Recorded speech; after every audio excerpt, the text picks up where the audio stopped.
Hello guys, glad to have you on board again. Today we are Friday, so heading into the weekend. Instead of doing a swing fundamental perspective podcast today, we're going to try making some intraday and scalping perspectives. But I'll get straight to the conclusion. Regarding the SPX, it's going to be hard to be making a scalping day session today for multiple reasons. I do have my son this week, and today I might have to go pick him up earlier than expected, like around 5 p.m. And the fact is that in my local time scale, we're getting the US session at 3:30 p.m. So it basically gives me 1.5 hours to basically set things done for both the French guys and the US guys, and in English. So it is tough and very tight time for schedule. Moreover, I don't nearly even think there is anything to trade. So I'll get to explain this conclusion right after. But instead of letting you down, what I'm going to be doing is we'll eventually prepare the same intraday scenarios and areas for scalping for eventually crypto scalpers. I know some of you guys are doing this. I don't know how this is even possible because it actually requires to have very low fees to be able to scalp. I mean, getting in, getting out pretty quickly. So if you guys have an exchange in which I'm talking about reliable exchange, right? Not stuff that are in fiscal paradises and stuff like that. So I want a reliable, trustful broker that has low fee, low enough to perform some scalping, and in that perspective, then yes, we'll eventually do it. I'll open an account in there, and we'll eventually do this out there. Because to me, SPX is pretty much fucking dead. So until the dead body gets a headshot to just have something to trade, I'll just think there's nothing to do. So it's not trading, it's not technical, I have no technical edges on this market. So trading out there is just stupid. I mean, if you want me to trade, to just show you some market order books or stuff like that, all right, then let's trade something that is actually giving me a little bit of an edge. And I would say cryptocurrencies are definitely tradable at the moment. So what the hell are we going to do with this? I don't know. If you can find me a suitable exchange to do this, like when I mean, let me give you an example of what I'm looking forward for. So let's take, all right, a quick example. What we can do is let's add a ATR indicator. So average true range is basically calculating the average size, all right, high to low amplitude throughout the day for 50 bars. All right, so 50 bars back in time, we get the average size for one candle. So now we're rising up to $600. All right, so what you're going to be doing, remember what I taught you on the scalping previous podcast. I told you that the stop loss is approximately the size of a 15-minute candle. But in here we're going to do much better, right? Instead of using this, you're going to use this one. So take the daily amplitude out of the 50 latest bars, all right, and divide that by 5. All right, so 620 divided by 5 makes us with 120 approximately. So let's go 125 to make it simple. So $125 for stop loss. All right, $125. Remember that we generally do trade with a 2-to-1 ratio. We're risking 2 to get 1.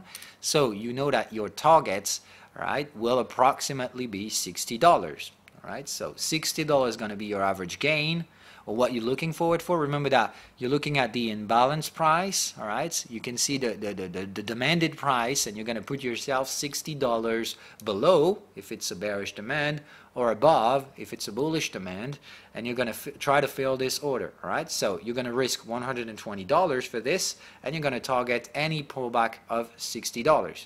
Do you understand the process? It's just instead of using 15-minute candle, you're going to most likely use the daily average volatility, which is more convenient and it's going to be more reliable to use. All right. So now let's use the numbers. All right. So we said stop loss is going to be $120. All right, the taking profit will be $60.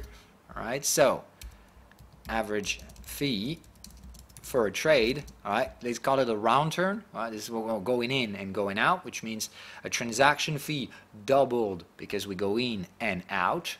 All right, the average transaction fee for this, an acceptable transaction fee, I'm sorry, will be, I would say, maximum level will be a $5 fee. Right, so it means that anytime you make a good trade, and you're not necessarily going to get the $60 every time, right? But $5 per Bitcoin. So it's the value for one BTC, $5 fees for a round turn, all right? Which means actually, so $2.5 per turn. All right, so per trade, oh yeah, per order, call it that way. All right, so if you can manage to find a broker that has cheaper execution prices than that for fast orders, all right, on instant orders in here, all right, so 2.5 per order. We can eventually accept, I know some platforms are offering reduced fees if you take a order book order, all right, the pending order instead of an instant order, market order. So if you can find something that is cheaper than that, obviously the cheaper the better, but I want a reliable trading platform, not the shitty things coming out of nowhere. I want volume, and I want an order book that is deep enough. So preferably the top 5 crypto exchanges. If any of them can manage to have lower fees than that, I'm pretty much okay to try making some scalping with that. All right, so give me one, and I'll definitely get to open an account out there and try scalping this instead of scalping the SPX. Because basically scalping works with anything. All right, it's just you need an order book. You need to have preferably a liquid order book, but I think that's more than enough for cryptocurrencies. And yes, we can do the job. So now let's figure out what we would do today if we were about to scalp trade the Bitcoins. All right, so same old stuff. What you're going to be doing is you're going to have a look at the gapping structures we could have. So it's Bitcoin futures market in here. All right. So I think we can use 1 hour. We see those gaps. So, oh, bam. What did we do? We just filled the gap. Oh, once again, if you think the gaps are not interesting, then you should deal with them. All right. So we just filled this week gap. All right. So we tried a gap up this week. We ramped up, and now we're back in the old business. All right. So dipping our toe below this level means the bears are in control. All right, we're gonna have a nasty upper shadow candle week, but still we're pretty fucking far from closing this week, so a lot of things could happen still in between. Anyway, we just filled a gap. There's no other gaps close to the current prices. All right, this one's been filled. Next one is there and pretty fucking far from this. All right, so no underlying gap structures that may impact the intraday pricings. Then 1 hour chart context, same old stuff, all right? We do make everything similar to what we would do on the SPX. So what we're doing here, what the fuck is that? All right, this is something different. So we go there. What is the current context? Let's just delete everything so it's clearer for you to see. All right, you have some problems, delete the goddamn prices. What do you see? All right. What do you see in here? It's a goddamn range, right? The trend channel oscillating between different context resistance, all right? So let's assume that this, come out, I'm gonna give me what I want.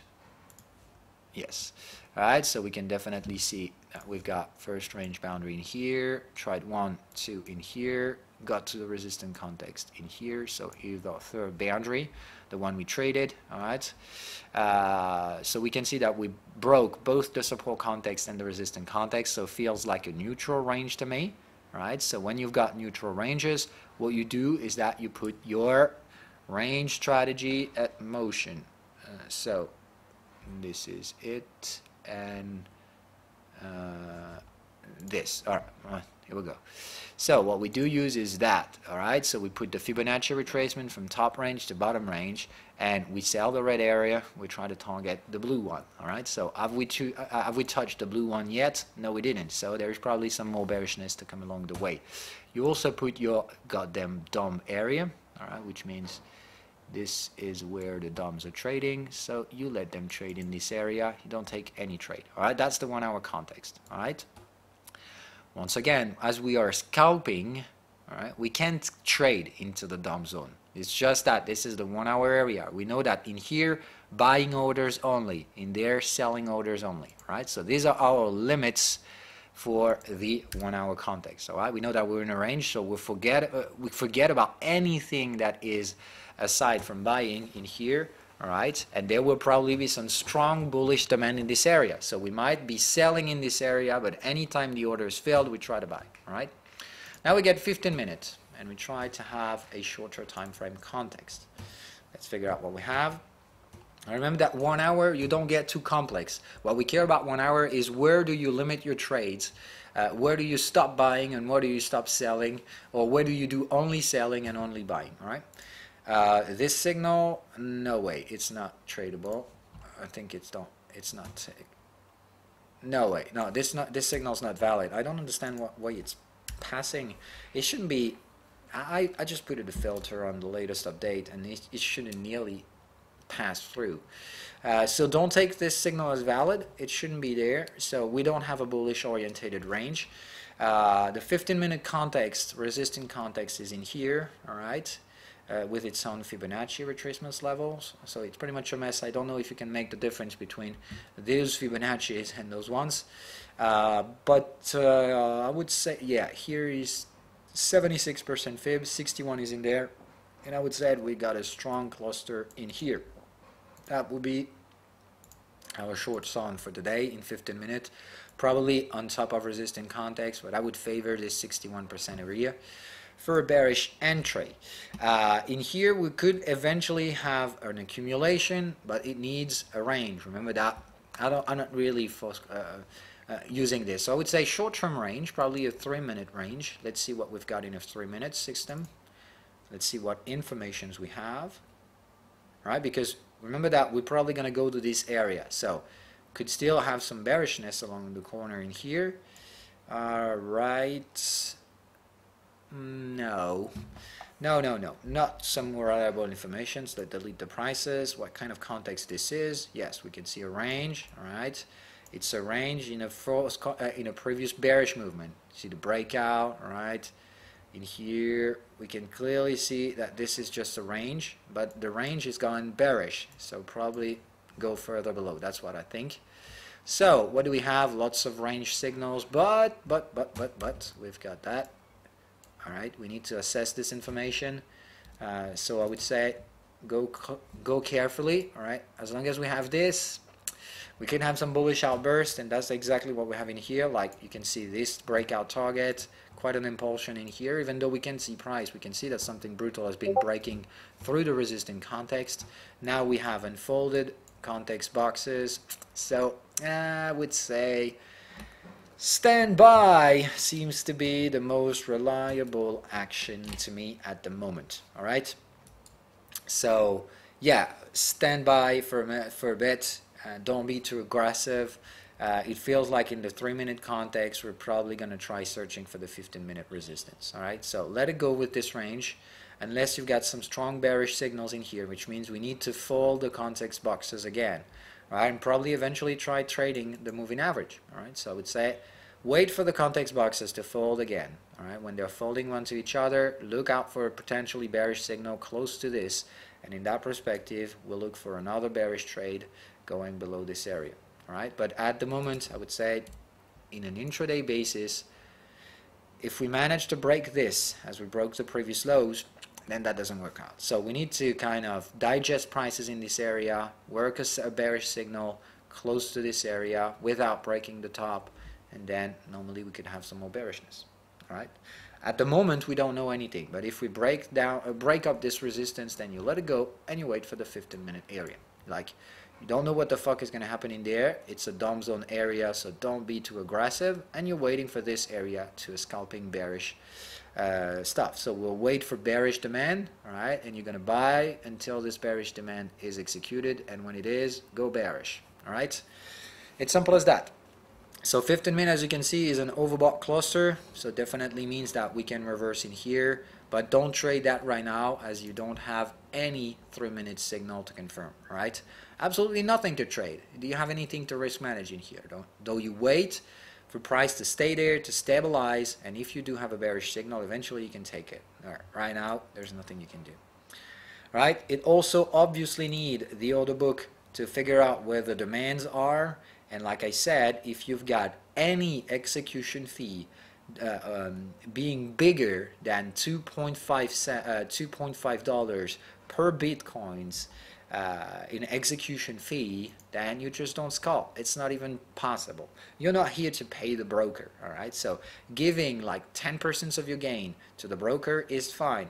Anything more than that is just absolutely not reliable, and that's a maximum. So it would be more. It would be way better to have cheaper prices. It's really important that you understand that. The key rule, all right, is to figure out that normally. Yeah, that's the thing. All right, 10% for the broker is really a limit. Anything more than that is just worthless. You're gonna take some risk, so don't take the risk to pay the broker. All right. If we do the same job for SPX, for example, what would it be doing today? Let's figure out though. SPX daily. Do we have some gaps? Yes, we do. I already put the alerts for the French users. Alright, so SPX 500 now, 1 hour context, trying to figure out what the hell we do and what are the limitations on that kind of market. Sorry about that. So these are our gapsing structures. So as you can see, we do have some gaps and we don't go fill them. Alright, we don't nearly give a shit about closing the gaps, so the market is bullish. Don't care about anything because it's not nearly followed by fundamentals. So it's just like we're going up because we don't know what else to do. So we just go up. Absolutely no price structure. So what is this kind of context? I goddamn don't know. All right. The moving average is not bullish, but we go crazy high. We don't go testing the support context. So feels like a trending market without a trend. So it's pretty ugly, pretty stupid to me. Yes, actually it is. The context boxes are contracting, so something is going to happen. Bullish or bearish, I goddamn don't know. All right, but as prices are contracting, we're going to squeeze this area sooner or later. So hard to say if this is for a bullish outburst, the market is not yet enough bullish. All right, like we're not enough bullish. We're gonna have to be more than that. So we'll see if that's what the future is.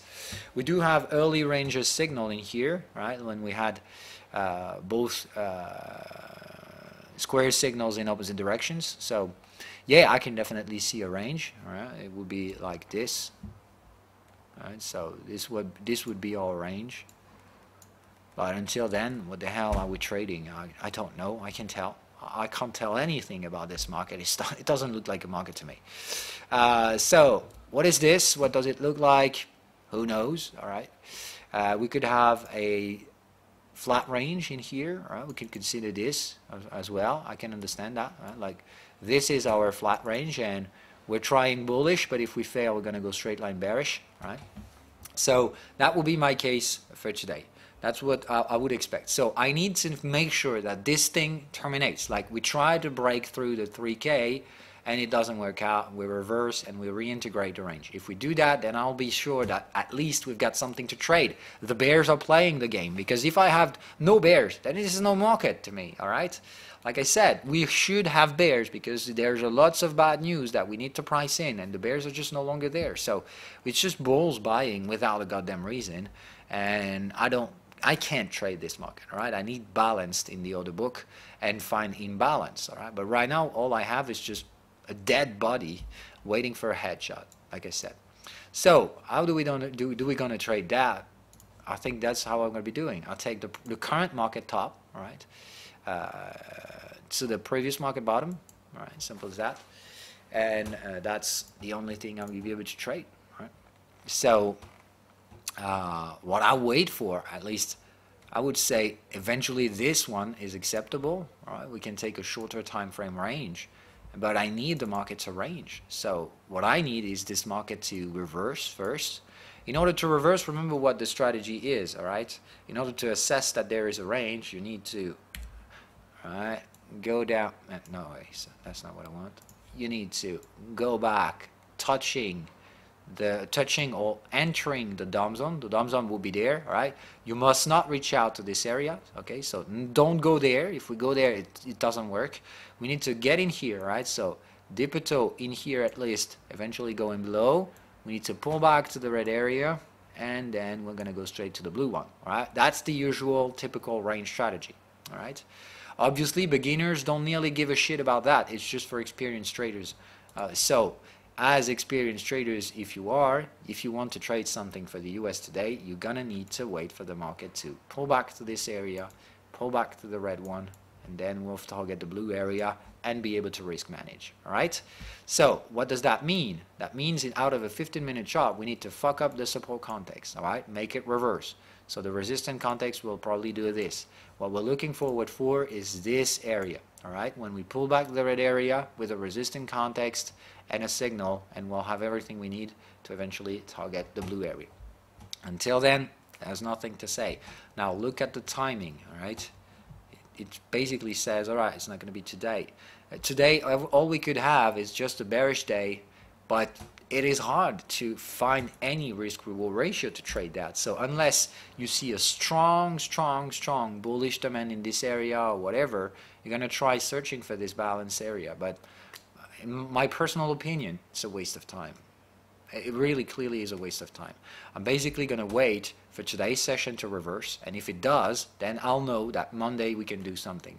But until then, there's nothing we can do. I mean, 15-minute chart just looks like nothing we can trade. It's just fucking noise. Okay? Look at that. This is a move when you can clearly say, all right, what the hell happened? Because we clearly retraced most of it right after. This is just power. So power, we don't retrace anything, all right? That's what it is. When we go bullish, no hesitation. We go straight line and we don't pull back. So yeah, I think that's not a market. All right. I'm sorry to say that. I've seen many markets in my experience. This is not a market to me. This is just noise. So I'll let the noise to whoever's stupid enough to trade it. You want to trade? Yes, trade with an hedge. If you trade without any advantage over the others, then you're not trading. You're just spreading your money to whoever is smart enough to pick it. So I'm not here for that, right? I don't play to lose. So I just don't play. Right? I don't see any advantage playing this game. So why the fuck would I play it? Because I have to? Do I really have to trade the SPX? No, I don't.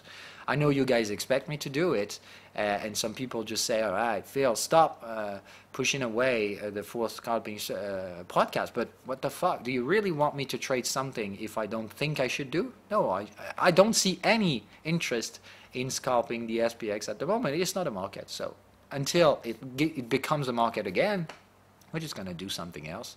And like I said, I'm totally agreeing with doing it on BTCUSD. I'm fine with that. All right. So find me an exchange that can do it, and I'll do it.